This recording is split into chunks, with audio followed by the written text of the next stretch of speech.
This is the first in a series of 6 sessions for Wellbeing, for lockdown and for life. This is session 1, Introduction. Hello.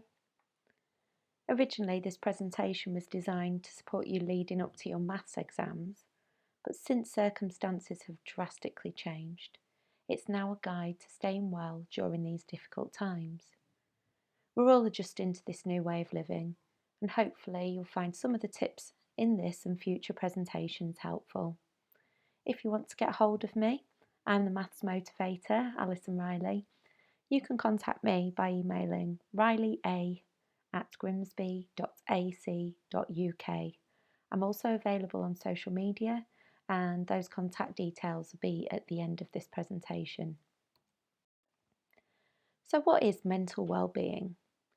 Mental well-being describes your mental state, how you're feeling, and how well you can cope with day-to-day life.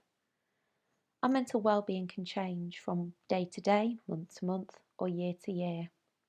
If you have good mental well-being or good mental health, you should generally be able to feel confident in yourself, value and accept yourself, and judge yourself on realistic and reasonable standards.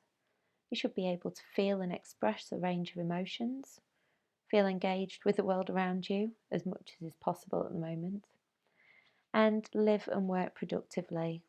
And most importantly, you should be able to cope with the stresses of daily life and manage at times of change and uncertainty. So what can affect my mental well-being? We all have times when we have low mental well-being. It's completely normal.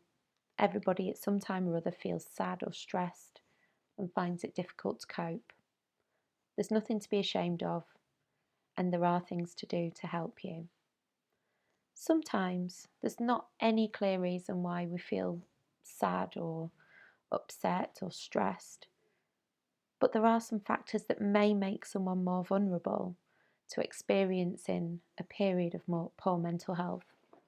For example, if you've experienced a childhood abuse, trauma, violence, social isolation or loneliness in the past, maybe there's been homelessness or poor housing, social disadvantage, unemployment, perhaps you're a carer for a family member or a friend, or significant trauma as an adult, such as being in a serious accident or being a victim of a violent crime.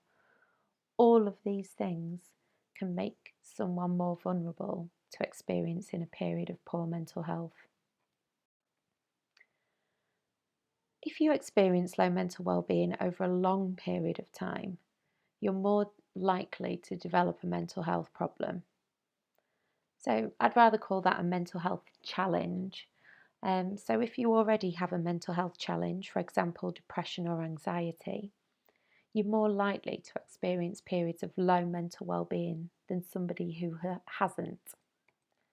That said, you are still able to have periods of good well-being where you can manage your condition and your life without becoming unwell. So what can I do to stay mentally well? Whether you have a mental health challenge. So we're going to be running 6 workshops. Well, originally they were supposed to be face-to-face workshops, but as it is, they will be delivered in this way through a PowerPoint presentation. We'll be looking at physical health, relaxation and fun, sleep, mindfulness, and diet and hydration. All of these things super important. So we're going to have a look at a little bit more detail now, and then the workshops will be focusing on different areas. So physical health. If you've got good physical health, you're more likely to have good mental health. So things like sleep patterns, diet, physical activity, they all have an impact on your mental well-being. Fun and relaxation are so important. They can make you feel less stressed and less overwhelmed and give you breaks in the day. We're always going to have stressful times and difficult things to do, but if you incorporate relaxation and fun into your life, it can make you less reactive to stress when you do experience it. Sleep. So if you have trouble sleeping, this can have a serious impact on your mental well-being. I know sometimes it's easier said than done, getting a good night's sleep, but negative feelings are more likely to be exaggerated, and you can feel more irritable and less confident if you haven't had enough sleep. So we'll be looking at some tips on how to get more sleep and how to get a better night's sleep. Mindfulness can help relieve stress. I'll let you read all the other benefits just there. And it also improves mental health. On our YouTube channel, we've got a guided meditation. In fact, I think there's 2 guided meditations that anyone can use at any time. So again, there'll be a link at the end of this that will take you to the mindfulness videos. So diet, eating healthily. We all know that eating healthily is good for us, but it also has an impact on your mental health.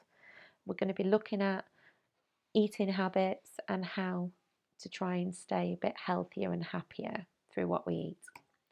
And hydration, it might surprise you, but being hydrated helps to prevent infections and keeps your organs functioning properly, and it also improves sleep, the way that you think and your mood. So staying hydrated, super important. And finally, if you are struggling in this uncertain time, talking to somebody that you know and trust can help you. They might give you some ideas, some practical advice on how to have another perspective on the situation. And even if they can't help, sometimes just talking things through and feeling that there's somebody listening who understands you, it can make you feel a lot better.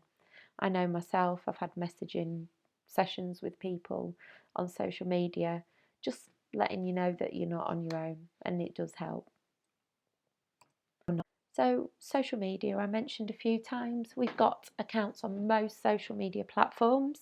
So Facebook, Twitter, Snapchat and Instagram, we post on there Monday to Friday. And YouTube, we've got videos there already. There's some fun and game ones.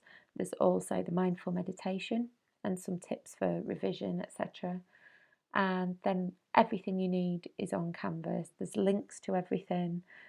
You can contact your tutors through Canvas. There's all of the revision aids. There's also a Wellbeing link where you can link to different agencies like for eating disorders and mind, homelessness. Anything you need really is on that page. So it's a really, really useful resource. Get yourself on there. And finally, thank you very much. If you've got any questions, you can find me on Twitter at Ali Smiley Riley. And again, that email address is rileya@grimsby.ac.uk. This presentation was brought to you by Centre for Maths Excellence, and the information was from mind.org and help.org, and also the upcoming novel from Dawn Page and Grace Fields, How to Feel Fantastic. Thank you very much and take care. There may be times or situations in your life that are more difficult than others. The capacity to stay mentally well during those times is called resilience. You've probably heard that word around a lot. So this course, over the 6 sessions, is going to suggest some ways that you might be able to develop and strengthen your resilience so that you can deal with everyday life and face difficult situations without becoming unwell.